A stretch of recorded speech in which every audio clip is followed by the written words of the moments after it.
Hi, I'm Catherine Bogart with USA Hockey here at the Winter World University Games in Granada, Spain. The busy week has started to wind down for both American teams as they face their final opponents today. Let's take a look at the past week of action for the men and women's national university teams.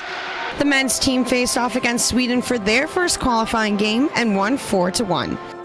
There were 3 unanswered goals for the Americans in the third period to secure the win. The win over Sweden helped the U.S. advance to a quarterfinal game against defending gold medalist Canada.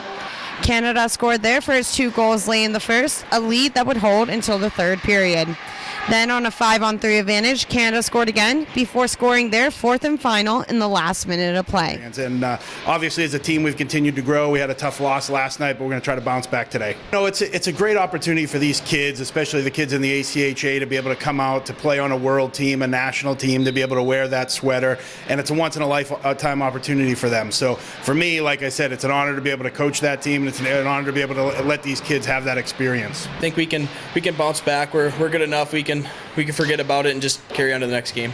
All the guys have gotten real close, and we've all battled hard, and we've started to have a lot of fun, and we just want to keep that going through these next 2 games. For the women's team, they overcame a 2-goal deficit to beat Kazakhstan in overtime. Katie Augustine opened the scoring for the U.S. late in the second period. With less than 3 minutes left in regulation, Haley Williams tied the game up 2-2.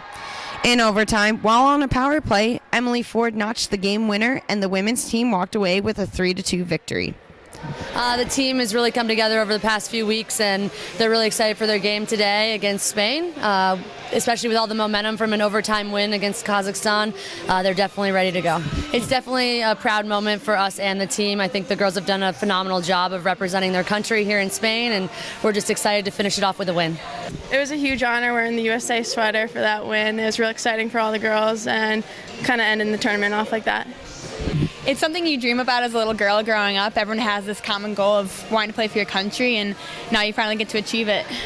And the night after their game against Canada, the U.S. faced off against Slovakia and fell in an overtime thriller 5-4. Shaw Murphy tied the game up at 4-4 with just 5 seconds left in the third.